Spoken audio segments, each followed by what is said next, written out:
Hello everyone, McGee here with another draft battle analysis video and recap, this time looking at my week 2 match in the XPDLA against Sickbid and his Wisconsin Wish Cash. As it stands, I am 1-0 in this league after securing a nice week 1 win, leaning heavily on the pivot play from my Scizor, Cinderace, and even Larry the Pyukumuku. I'm looking to continue to have some strong performances in the early part of this season to give myself some breathing room as we get towards the back half, as this is really shaping up to be one of the most competitive leagues I have played in, and you can already tell from some of the just the week 1 replays from some of the coaches that weren't in Flair last season. But before we get into this match, we're going to take a look at the options that he had available to him and then the pieces I brought to best address it. So he has one of the scariest offensive cores you can imagine. You've got Dragapult, which can do a lot of things, really offers a lot of pressure, offers momentum with U-turn, could be Specs, could be Ban, could be Sub, could be Dragon Dance, could be any sort of combination of those. And so I'm just really terrified of what this Dragapult's going to do. You've got Rillaboom with great priority, really can go to town with a Band if I lose some of my checks to that.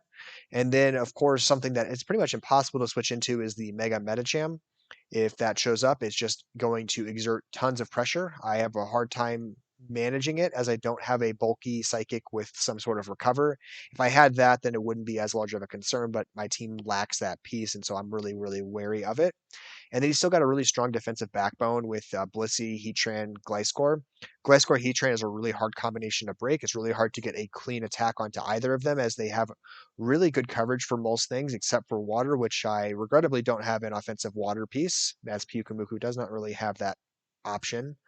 And then there's still, of course, the Vaporeon, which with the Wish support.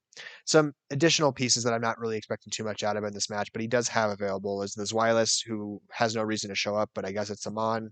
The Galarian Weezing, which could offer some defensive threats, but I'm not too concerned about it as it has a really hard time exerting any sort of pressure on Mega Diancie.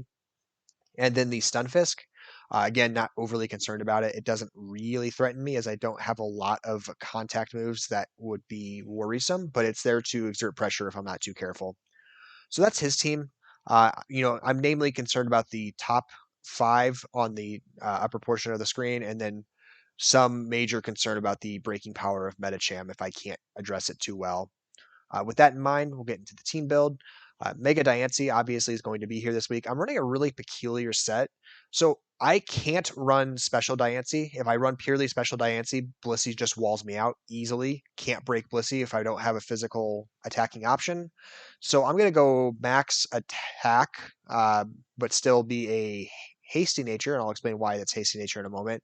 Speed invested in a way so that it outspeeds Metacham as a 100 speed stat, and that is the fastest piece he has besides the Dragapult, which I will not catch, so who cares? I have Diamond Storm as a reliable way to two-hit KO Blissey as really my only option to hit Blissey for really strong damage. If I use Moonblast, it's not going to do any real dent, but I really need my coverage moves here that are on the special side because they're my good breakers for a lot of his other pieces. Moonblast reliably one-hit KOs both the Dragapult and the Mega Metacham, even with just a little bit of investment. The Earth Power is a really, really good way to address Heatran as long as it's not a Shuka Berry. And then the Hidden Power Ice is really essential to KOing a chipped Gliscor. I don't know that it'll always one-hit KO, but if a Gliscor comes in on something like a Moonblast or a Diamond Storm and it's in a position to potentially roost stall me, I can slap it with a Hidden Power Ice and just clean it up. So that's what I'm looking to do with the Diancie set. The Zapdos is a very defensive set. Zapdos is a really strong answer to Rillaboom. Rillaboom just doesn't have a really good time facing Zapdos. Banded sets can't reliably two-hit KO the Zapdos because it has to spam knockoff, and after the first knockoff, I'm in a position to roost on the second one because it does less damage and it still won't KO. I am also having the opportunity to fish for statics in that regard. Hidden Power Ice is being used to address the Gliscor, so Gliscor doesn't want to use me as a free switch in. Volt Switch for momentum. Hurricane to address the Rillaboom if it decides to attack with Grassy Glide or Knockoff or tries to Swords Dance and set up on me and go for a way to break me. Zapdos is just in a really good spot to handle pretty much any sort of Rillaboom that shows up.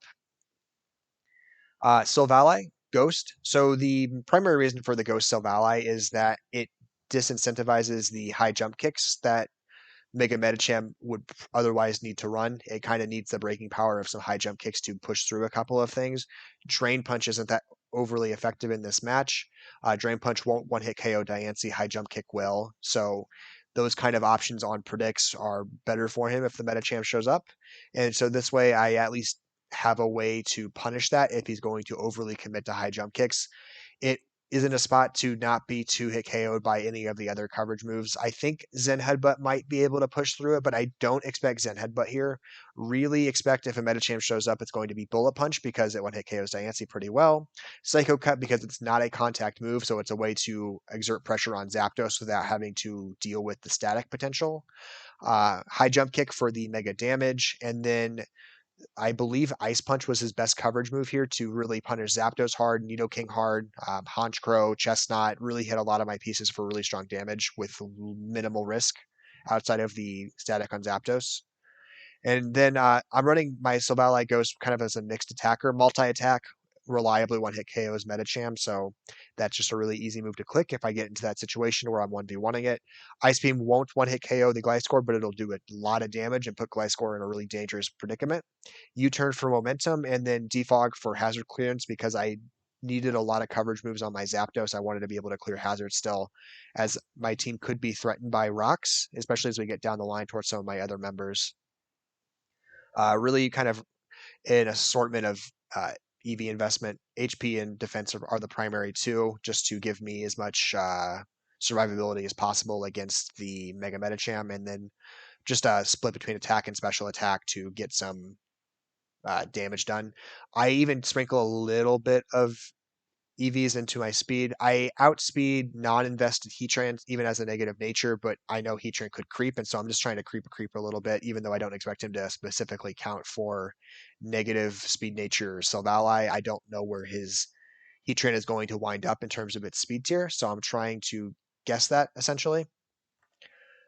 The Licky Licky, really good answer to pretty much most Heatrans, unless it's like a spec set. Otherwise, it's just in a really good spot to handle them. Leftovers, max special defense, pretty much. A little bit sprinkled into attack, and then the rest in HP. Wish knockoff Earthquake Heal Bell. I'm not in any sort of risk of being 2-hit KO'd by Heatran from Magma Storm. Heatran can't taunt me because of Oblivious, so I'm free to wish as I need or heal bell as I need in case it tries to toxic me. Knockoff takes away some items that'll be really helpful, and Earthquake is really specifically for the Heatran, which is a good way to do massive amounts of damage to it as long as I'm not contending with the grassy terrain. Nidoking, opting for a Choice Scarf. I am running not max speed Timid, or max speed Jolly, I should say, because I don't see Dracopult showing up being a timid or a jolly nature. Modest or adamant Dragapult is still going to outspeed my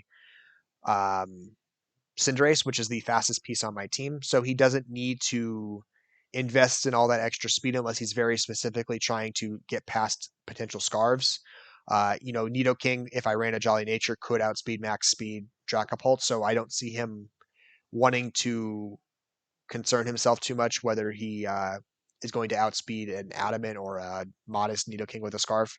I figure he'll calc for whether he can be outspeed something outright with a scarf like Honchkrow, who we'll get to in a minute. Honchkrow physically could not catch a Dracopult with a scarf, so if that was something he wanted to calc for, then maybe it would be relevant for him to go with a timid or a jolly nature. But overall, I don't expect that to be the nature he brings. I expect he'll want to opt for more power because he's in a position to do so based on the speed tiers. Anyway, high horsepower, Poison Jab, Ice Punch is the damaging moves. High horsepower is a way to one-hit KO the Heatran. Poison Jab is a way to one-hit KO the Rillaboom, as well as exert pressure on a couple of other pieces. It doesn't two-hit KO Blissey, which is notable, and I am very aware of that, but it still is my best hitting piece for the Blissey in case it shows up, as well as the Wheezing. And then Ice Punch is a way to exert a lot of pressure on the Gliscor, do a lot of damage to the Dracopult. Does not one hit KO either of them, but it is what it is. And then most importantly, Toxic Spikes. His defog controller, his hazard control on this team is actually fairly lackluster. It's pretty much either Gliscor or the Wheezing. He has no other way to clear hazards. Gliscor doesn't always want to run a defog set, and he does put rocks up pretty well, so he may not feel incentivized to do it every week. I don't think Weezing has a great overall matchup, so I'm not expecting Weezing to be there. So I'm kind of gambling on whether or not the Gliscor is going to show up as a Toxic Spiker, and if it does not, or not Toxic Spiker, as a Defogger, and if it does not show up with Defog, then the Toxic Spikes are really, really helpful to ensure things like Dracopult are on a timer and cannot sub because it just loses too much damage. Rillaboom struggles to pivot in, Vaporeon struggles to pivot in, Medicham struggles to pivot in because all of these things start getting impacted by the Toxic Spikes. So I figure that's a really good way to pressure a lot of his pieces and limit their potency when they hit the field, or at least put them on timers. And then finally, my Honchkrow, who is going to be running the what is nature? The naughty nature, which is actually pretty fitting for a Honchkrow. Life Orb, Moxie, and then Sucker Punch, Superpower, Brave Bird, Icy Wind. So Honchkrow is really effective in this match, especially if things start to get chipped down a little bit. It will reliably one-hit KO pretty much any Dracopult, barring the Darkberry Dracopult with Sucker Punch, so I'm not too worried about that. But Medicham, after like losing like around 60, or after Medicham loses like 30% of its health, Sucker Punch reliably one-hit KOs that. It will reliably two-hit KO things like Vaporeon or Gliscor with Brave Bird if it needs to.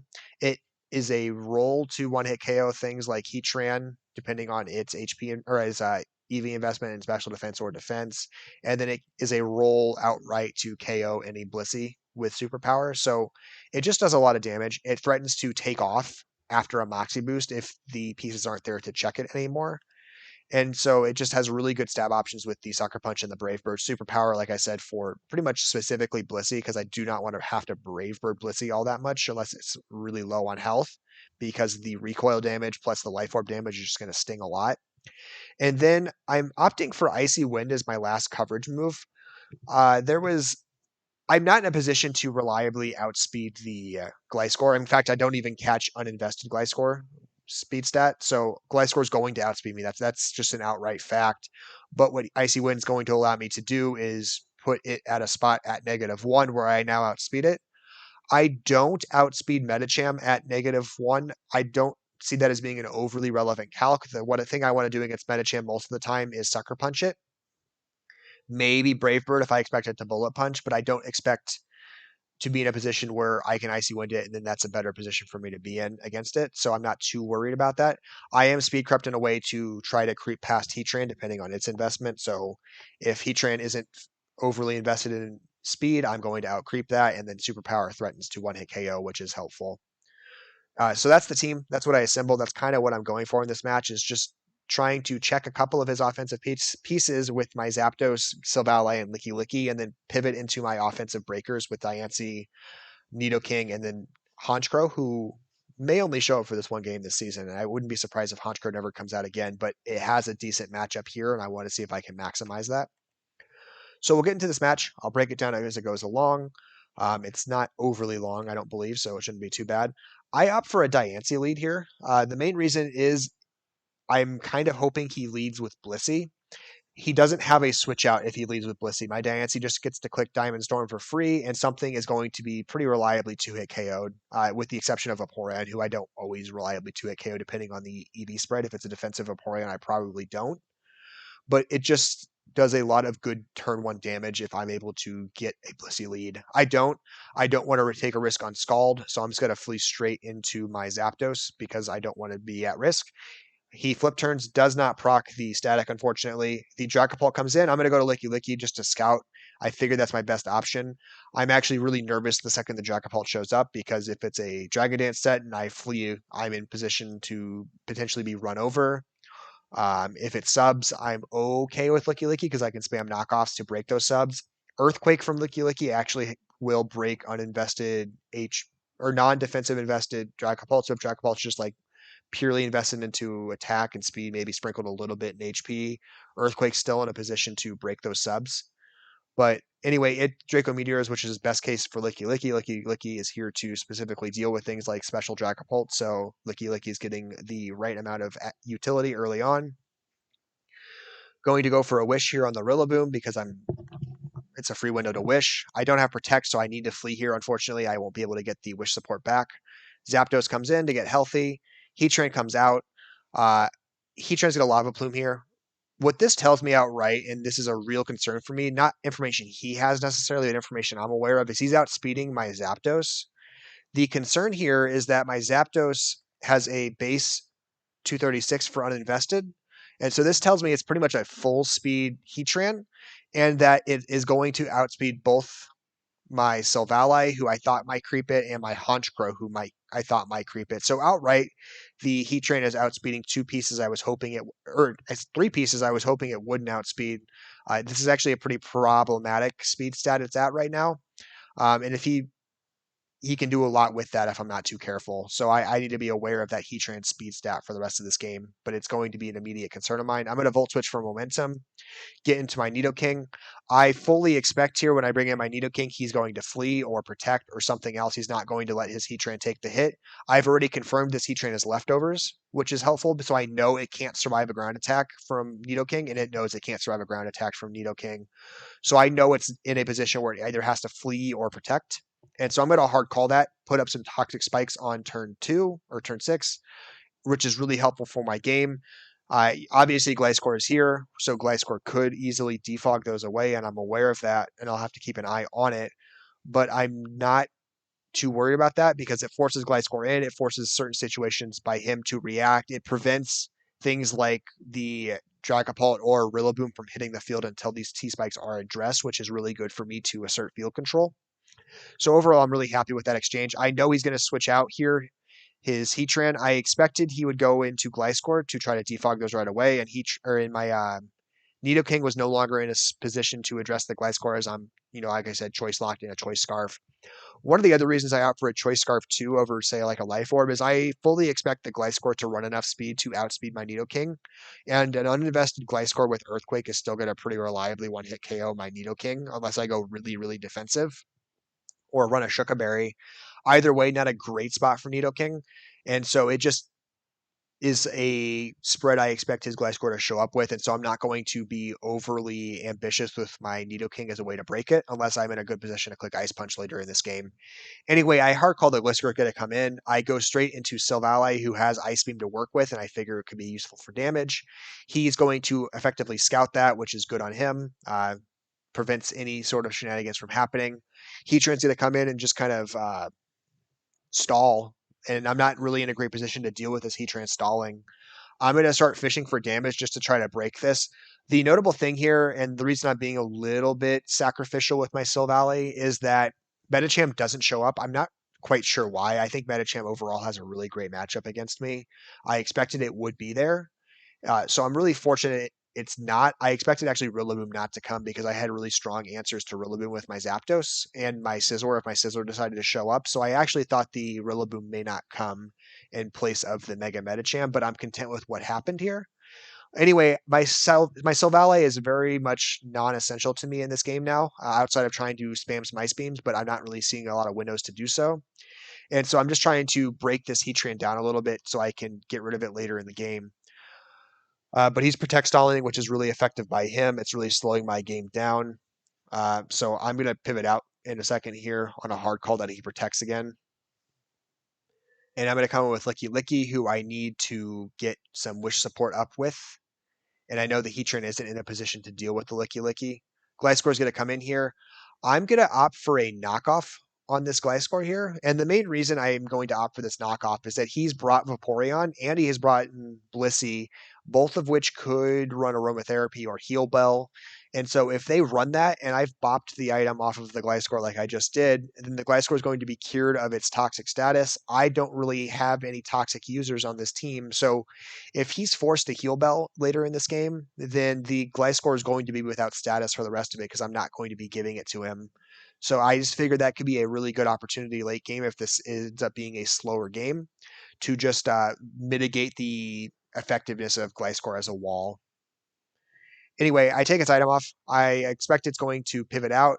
I'm going to predictably quick wish again on the expectation something more offensive comes in, and I need to have a good check for it. So Rillaboom comes in. Really good window for Zapdos to come in here and get free wish support, get its health back. Unfortunately, does not get the status on it. Based upon the damage that the knockoff did to Zapdos, I'm confident now that it's a banded Rillaboom, which is what I expected Rillaboom to be. So it's just reassuring what I expected. The Blissey comes in. I expected Blissey would be the switch in here, so I'm going to Volt Switch because that was the turn I was looking for. I was essentially looking for this turn, and I'm really happy I got it here. He knows Gliscor isn't going to be a strong answer to Zapdos. He knows I'm going to probably have hidden power for it. So bringing Gliscor in is something he needs to be careful with. But he brings Blissey in here because Blissey's a really safe answer to Zapdos, which is really the opening I was looking for, because now Mega Diancie has a window to get onto the field here and exert some pressure because I can scream Diamond Storm for free. The Blissey is not in a spot to handle that. It is Hidden Power Steel Blissey. Good on him for bringing that. Obviously, Diancie doesn't like the Hidden Power that much. Vaporeon comes in. A really, really big turn right here. So I expected Vaporeon to be a defensive Vaporeon to just address all sorts of Diancies, because basically full defense Vaporeon with its natural 95 special defense stat and its 130 uh, HP stat was just going to pretty much wall out any sort of Diancie I might try to bring. So I was really surprised he didn't bring that spread.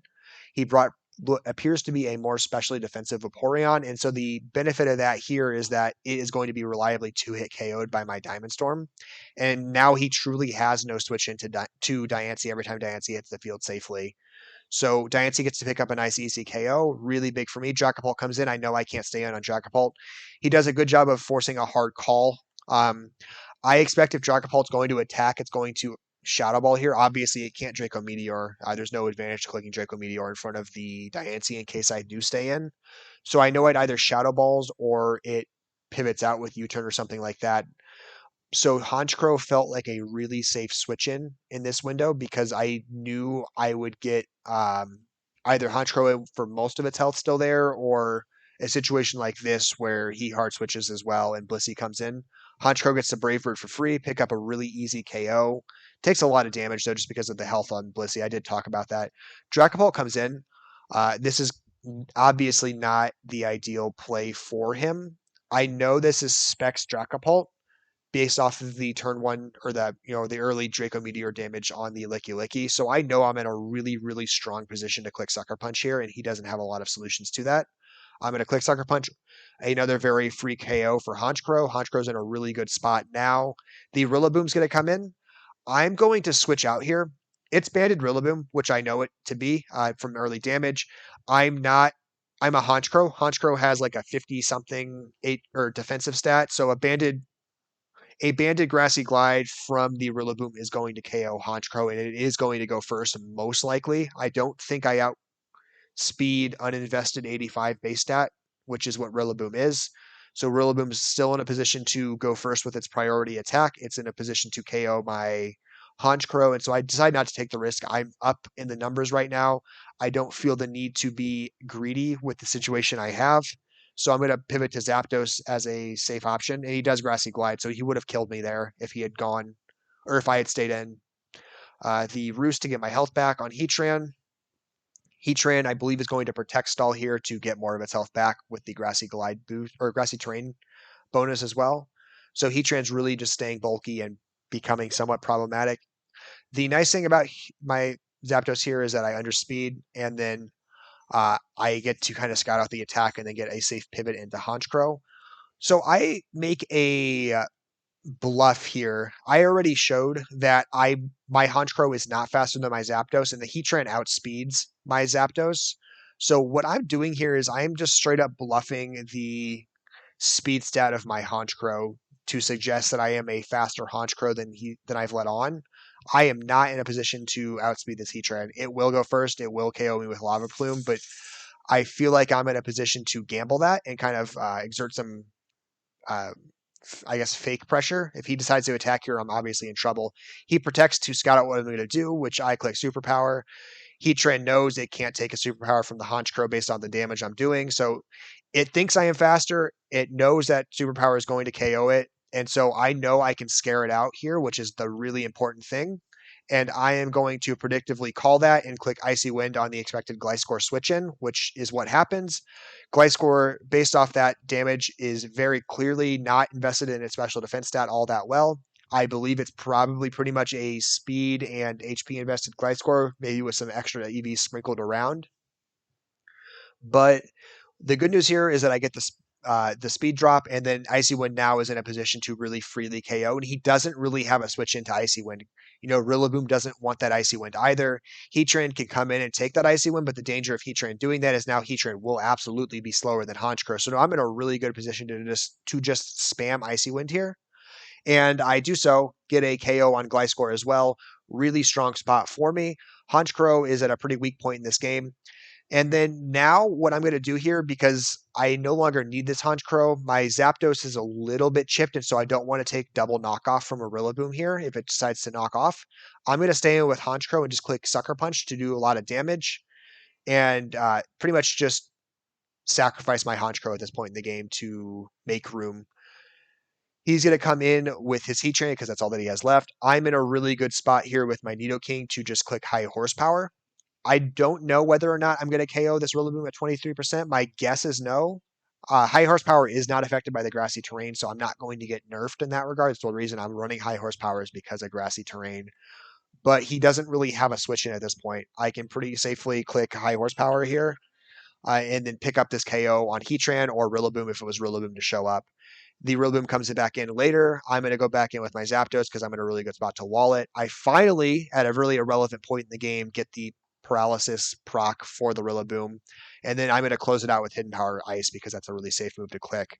So, really solid 5-0 win here. Honchkrow was able to put in a lot of work. Really satisfied with what it was able to do in this match. I wasn't sure if it was going to be able to take off or not, just because there's a lot of ways it can be stopped. And Heatran was actually in a position to stop it all game just because of its speed investment.